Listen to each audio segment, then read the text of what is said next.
নমস্কার, আমি রিমা। আমাদের শাশুড়ি বৌমার এই চ্যানেলে আপনাদের সকলকে স্বাগত জানাই। এখন সকাল ৮টা মতো বাজে। আজকের ভিডিওটা আমি এখান থেকেই স্টার্ট করছি। ঠান্ডাটা কিন্তু বেশ জাঁকিয়ে পড়েছে। সকালবেলা যেহেতু ছাদে এলাম, সেই জন্য একদম সোয়েটার চাদর সব ভালো করে জড়িয়ে তারপরেই এলাম। আজকে এত সকাল সকাল ছাদে আসার কারণটা নিশ্চয়ই আপনারা বুঝতেই পারছেন। যে কাজগুলো এতদিন মায়ের ছিল, সেই কাজগুলো এই কদিনের জন্য আমার দায়িত্ব। তাই এসেই প্রথমে আগে ঠাকুরঘরটা মুছে নিলাম। এরপরে মায়ের যে কাজগুলো আছে সেই কাজগুলোতে জল দেব। যেহেতু তুলসী গাছে জল দিচ্ছিলাম, সেই জন্য চটিটা খুলেই জল দিলাম। অন্যান্য সময় মানে গরমকালে বা অন্যান্য টাইমে এই সময়টায় ছাদে আসলেও শীতকালে আমি খুব একটা এই টাইমে ছাদে উঠি না। অনেক দিন বাদে এই সময় ছাদে এসে যেমন ঠান্ডা লাগছিল, ঠিক তেমনই বেশ ভালোও লাগছিল কিন্তু পরিবেশটা।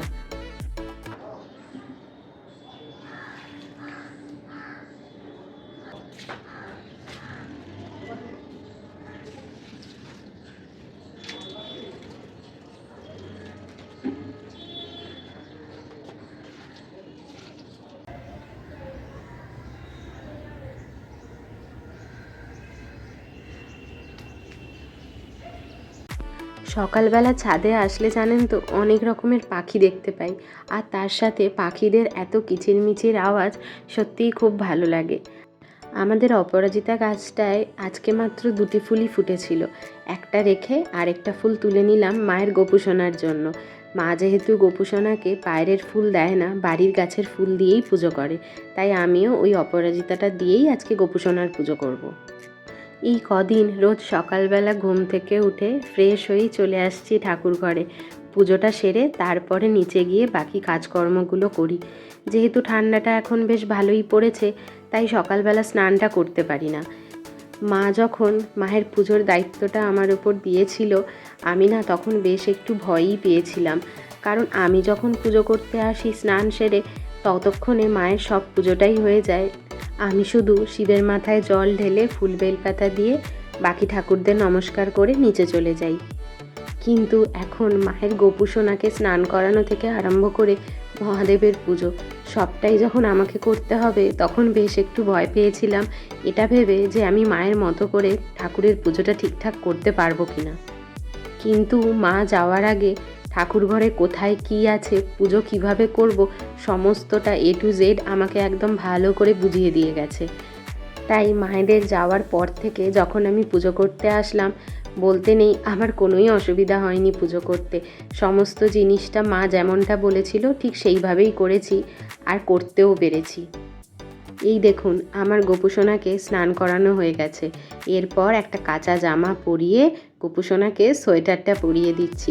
আপনারা কি খেয়াল করেছেন, গোপুসোনা আর লোকনাথ বাবা দুজনে কিন্তু সোয়েটার পরেছে। মা যাওয়ার আগেই ওনাদের সোয়েটারটা পরিয়ে দিয়ে গেছে। মা বলে শীতকালে এত ঠান্ডা পড়ে, আমরা সোয়েটার পরি, ওদের বুঝি ঠান্ডা লাগে না, সেই জন্য মা ওদের জন্যও 2টো সোয়েটার করিয়েছিল। গোপুসোনাকে সুন্দর করে সাজিয়ে দিয়ে এরপরে মহাদেবকে স্নান করাবো। মহাদেবের স্নানের পরে বাকি পুজোটা সেরে নিচে যাব। শুধু যে ঠাকুর ঘরের দায়িত্ব তা কিন্তু নয়, বাড়ির এমন অনেক দায়িত্ব আছে যেগুলো মা বাবা থাকতে ওইদিকে তাকাতেই হয়নি, কিন্তু যতদিন ওরা নেই ততদিন আমাকেই ওগুলো দেখভাল করতে হচ্ছে। আর হাজবেন্ডও ওর কাজের ফাঁকে যখন সময় পাচ্ছে আমাকে হেল্প করছে।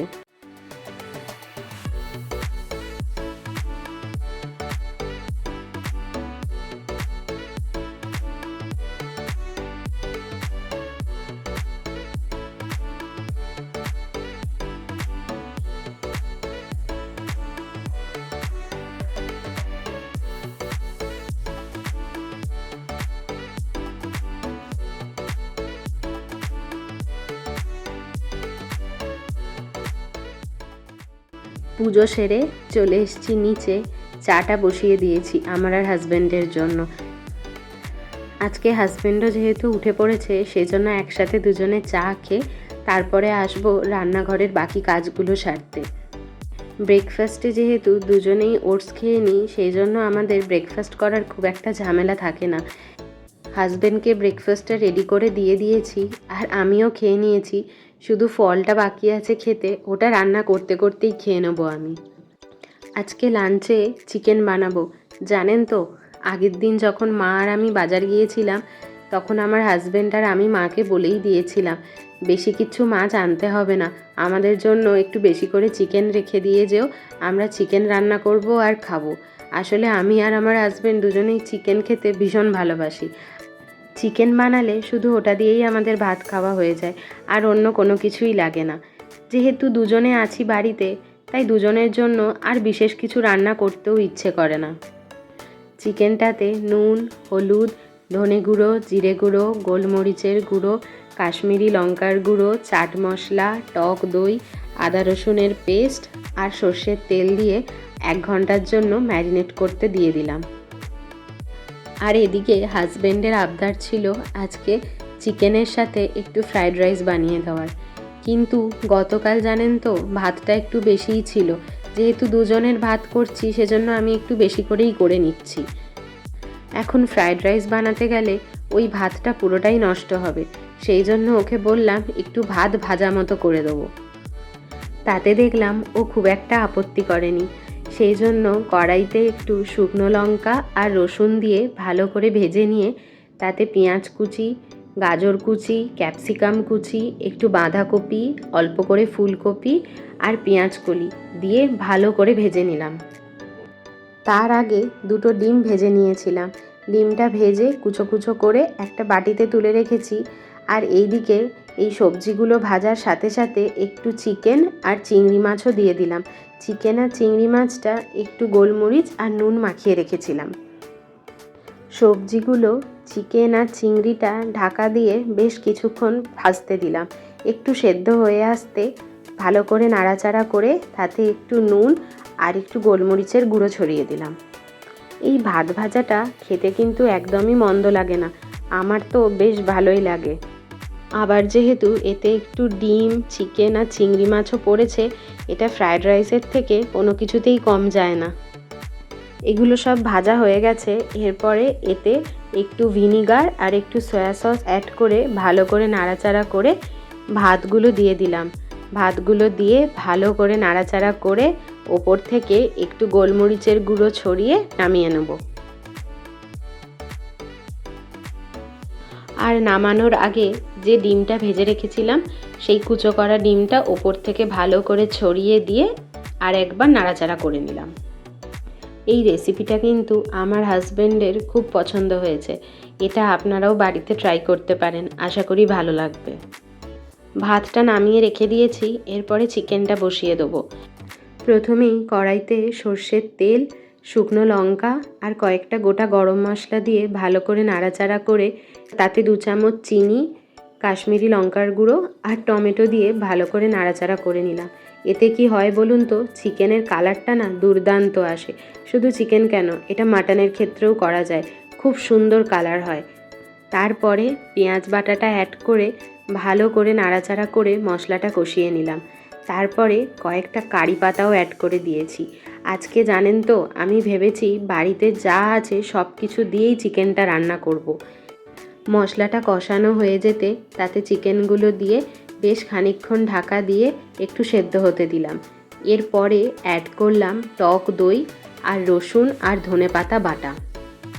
এটাকে ঢাকা দিয়ে 5-10 মিনিট ফুটতে দিলেই আমার চিকেন একদম রেডি হয়ে যাবে।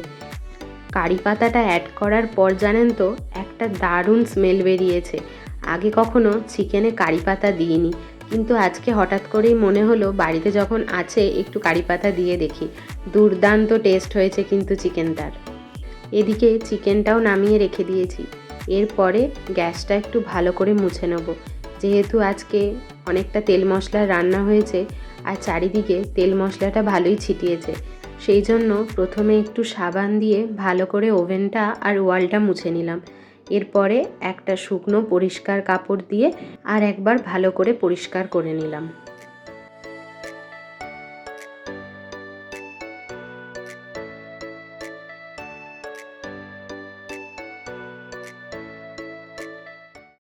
এখন দুপুর 2টো মতো বাজে, বসে গেছি লাঞ্চ করতে। আজকের লাঞ্চ থালি